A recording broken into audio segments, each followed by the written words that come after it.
everybody. Hey, everybody. Hello. We are here with Jason and David from Treyarch, about to look at Call of Duty Black Ops 3. The ops are blacker than ever, and the operations are much more dark. So why don't you guys tell us a little bit about the game? So I guess my first question is, it's called... Yeah. Sorry, that was weird. Why didn't you tell us about the game? Immediately cut him off. Like, Well, all right, this hold works on a out minute. well. Hold on now. So my first question that comes to my mind is, it's called Black Ops 3, obviously the third Black Ops game, but Black Ops has now spanned, what, 80 years? More? It's getting on a bit now. I mean, we're at 2065, so yeah, we started back in the Cold War. Yeah, it's got quite a few years now. So what is the thread that connects all of these games together?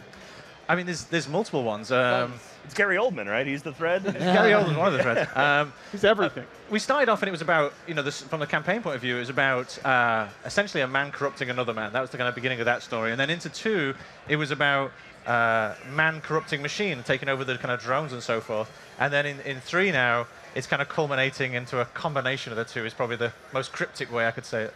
I got you. Okay, all right. Well, let's take a look at the game. Let's start rolling that footage, huh?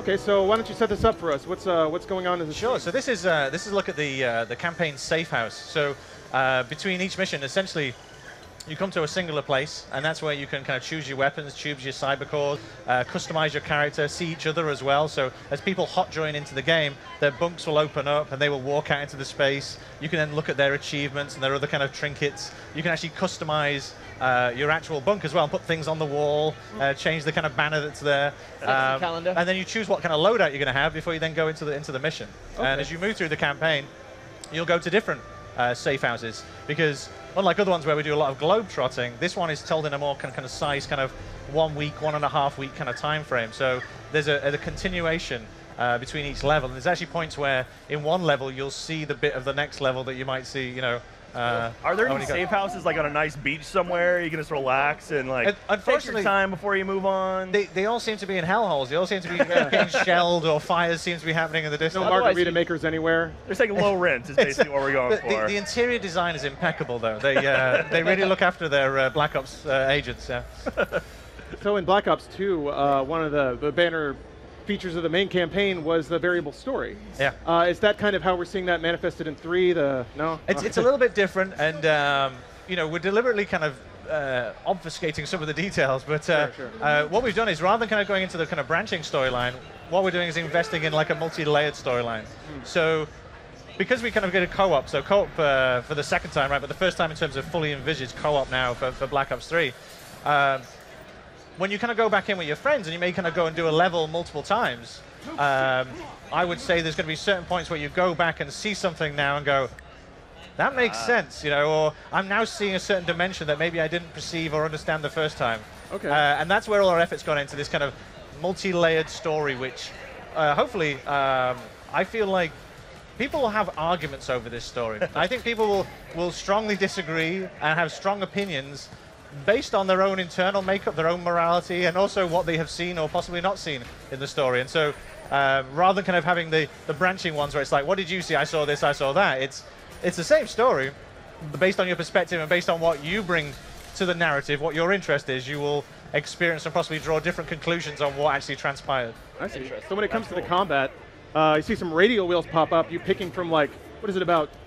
Looks like 18 different powers on those different screens. You're actually up to like 40 odd actually, because you've got 3 kind of different cyber cores and a selection of kind of 6 on each of them, and you can upgrade them as well.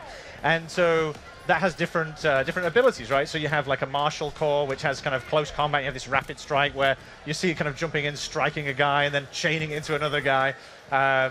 There's a non-lethal actually, which is you'll see at one point a guy throwing up because he uses the sonic weapon, right? And there's different ones. Minority Report. There's a hacking in, right? You can hack into any drone that's on the battlefield or control it. So you'll see these kind of spinning balls of death, right? You can hack into that and then drive that around and press a jump button and jump into someone's face, kind of jibbing them and so forth. Go into the flying drones. And there's this myriad of different skills and abilities, and that's just the cyber cores. And you've got these tactical rigs as well, and that give you like passive abilities, like a repulsor armor, so that when rockets come in, they'll fly off. Percentage chance. And these are all bought, purchased, upgraded in the safe house. So then before you go into a mission, it's about, who are you? What kind of soldier are you? What weapons have you bought? How much have you leveled up?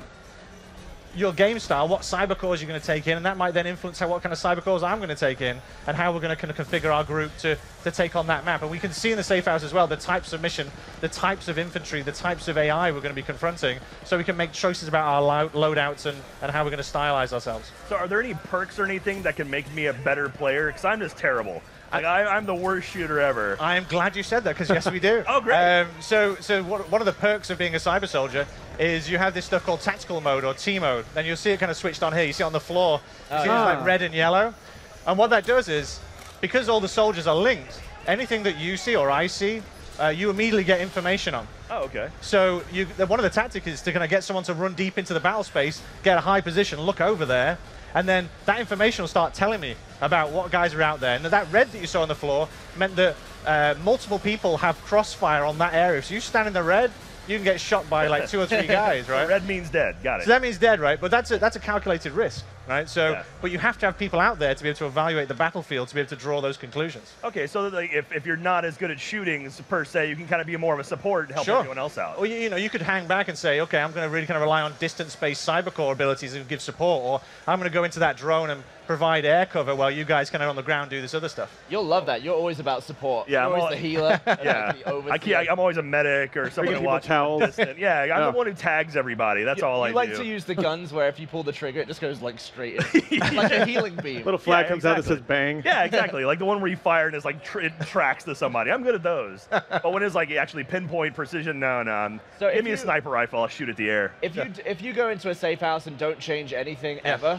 would you be penalized for that? Or like, would you suck as the game? You have a default loadout, right? So Okay. this is something that when we going back to Black Ops 1, when we talked to SOG guys, Special Forces guys back in Vietnam and so forth, and we say, what was the difference between you and the rank and file soldiers? They would say, we can choose whatever we want. We can take whatever we want in there.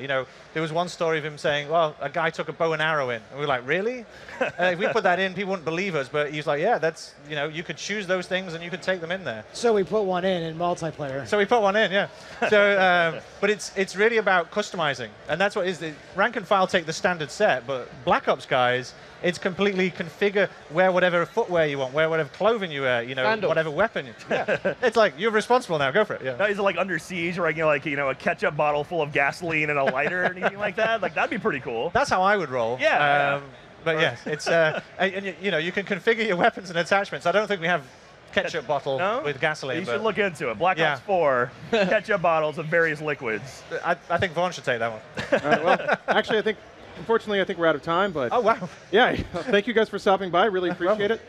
Really appreciate the fact that you're putting something aside from just incredible death and destruction in there. Some support abilities. That's interesting. So it's got depth. Yeah. Thanks for adding that. Very good. Yeah, the gameplay was awesome. Yeah, cool, man. really Thank good. you. Awesome. Looking forward to dying many times in your game. Oh, we will over and play. We will try and help you out as best as possible. All right.